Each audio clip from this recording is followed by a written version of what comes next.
let's jump to this Kuklinski thing for a second now. What did you hear or do you know about Kuklinski? His nickname was the Iceman. Yeah. Yeah. The only thing that I ever heard, the only time I've ever heard him mentioned was from Kenny McCabe. And you know who Kenny was. And Kenny was the closest guy to him. He did more with Kuklinski than anybody else. Because he used to tell me when I would go into the city and have lunch with him and things like this. I was already retired. And he used to tell me, this guy is lying, but they want to believe him because he's saying things they'd like to clear and things like that. But he said, Kenny kept catching him in lies, and he never said he killed Roy DeMeo. Yeah. Then Frank told me that he claims he killed Roy DeMeo. Now we know he couldn't get within a mile of Roy DeMeo, and if he did, he'd be dead. So.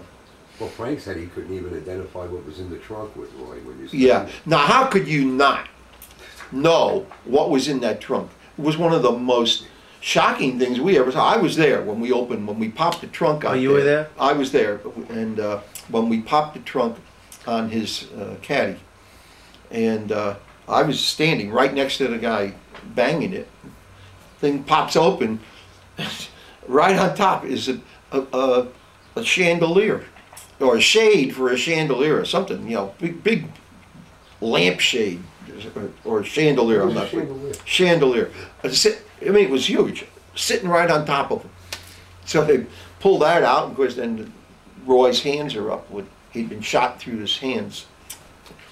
So. Tell him a little bit about that when you found the body. How did you find the body? How did you know? Roy turned up missing. We already knew. We had informants that were telling us that Roy DeMeo is going to be clipped by the Gambino family, for the simple reason that they didn't trust him. Not because they thought he would go talk on his own, but he couldn't take pressure. He couldn't take the heat. Yeah, he was eating Valiums. Yeah. He was eating a handful of Valiums. Yeah, well, you know that part. I don't know, but that was our word that he was going to be clipped, and he was going to be clipped because they didn't feel, once he was arrested and the pressure was put on him, he would fold and he would make a deal and testify. And so that's why he had to be killed. And so we knew that. How did you find him? Well, I ran a couple of surveillances on him. He went to that girl's house in Brooklyn one night that me and Phil Scala, another agent, he's now the supervisor of the Gambino family squad. Phil was just a young agent. I actually got him on our squad. I got Phil when he first came to New York. He was such a sharp young agent that I told Bruce Mao, you got to get this kid on your squad. It's the best agent I've seen in years. What do you mean, how did you know where the car was and blah, blah, blah, blah, blah, blah? We had an informant that was very close to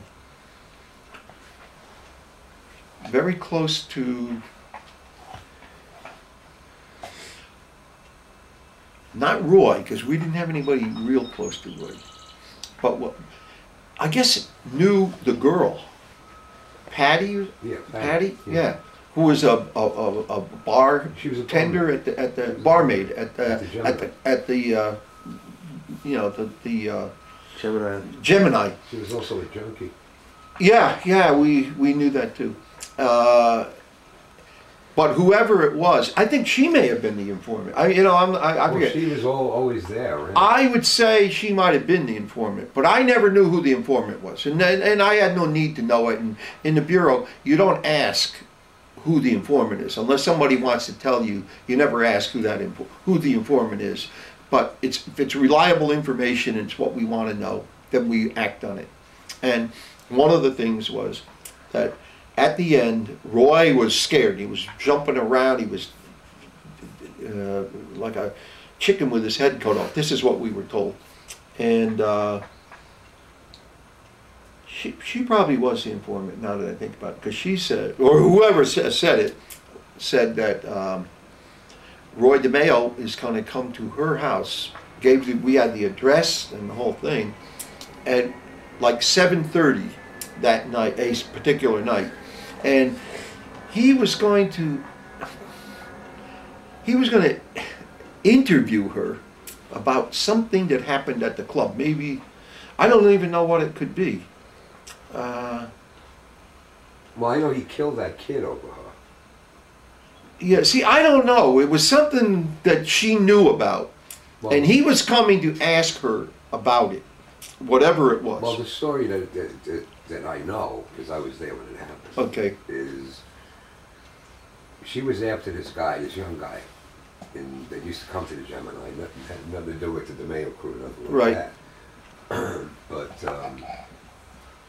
she really wanted to go out with this kid, and he wouldn't go out with her. So what happened was she told Roy, to get even with this kid, that he called Roy a motherfucker. Oh, yeah, I did hear that. And That's when right. me and Roy was standing outside, he walked the kid out. And he said, "Don't worry," he says, "all you're going to get is a smack or something like that." They got into the caddy, and Carlo Profeta was there too. And then we started to pop in the flash, and the kid go down. And Roy just drove around, opened up the window, said, "I'll be back in a minute." Took off and came back with another car. And That's probably what she was going to be. yeah, because I know she was directly involved in that. Okay, well then that was what it was. Anyway, Phil and I covered that, and we were outside. It was wintertime. It was wasn't.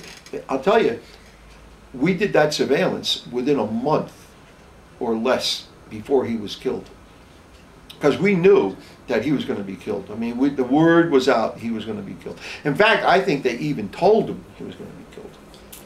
So there's no way in hell that Kuklinski could come anywhere near that situation. No. Well, he says he killed Roy DeMeo. That's a joke. Right.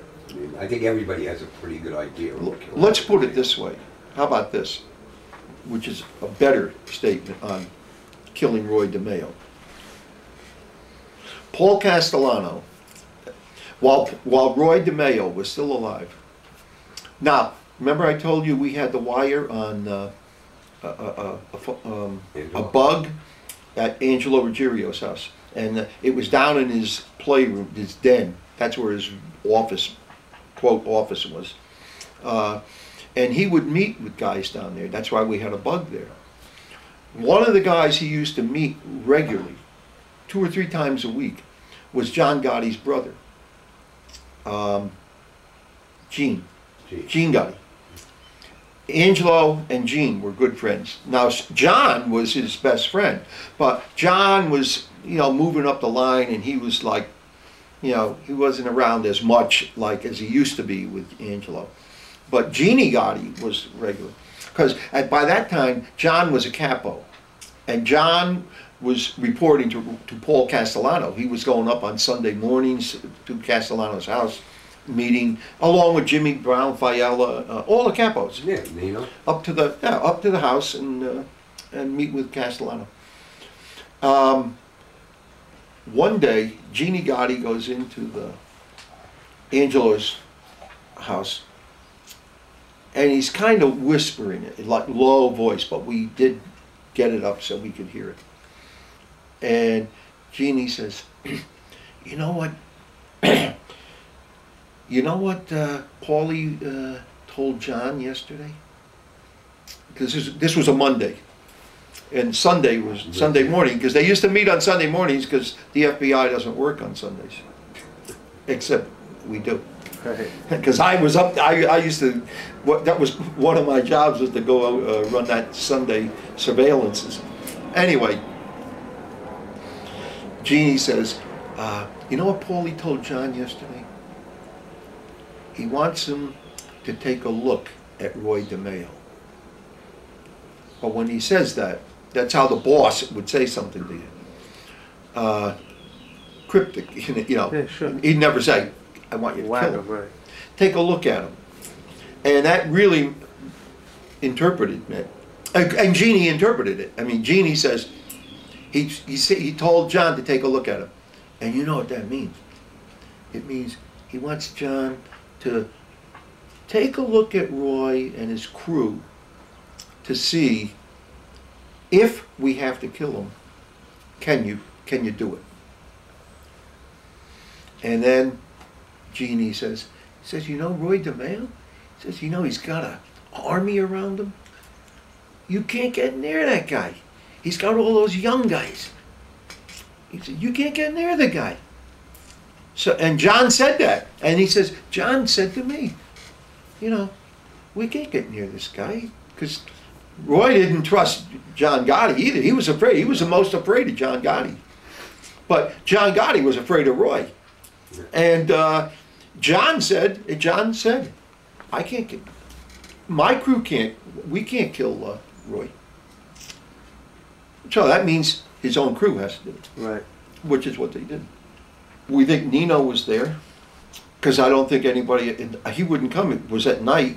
They lured him in to the club. That's what we know. I mean, to the garage. And Patty tested his garage. And we just think the crew was there. Probably the main guy, Joey, Anthony, Henry. They probably all were there. They're probably all there. They actually found one of the cars where the ID number had Henry Borelli's print on it. Oh, is that right? Yeah. I didn't even hear that.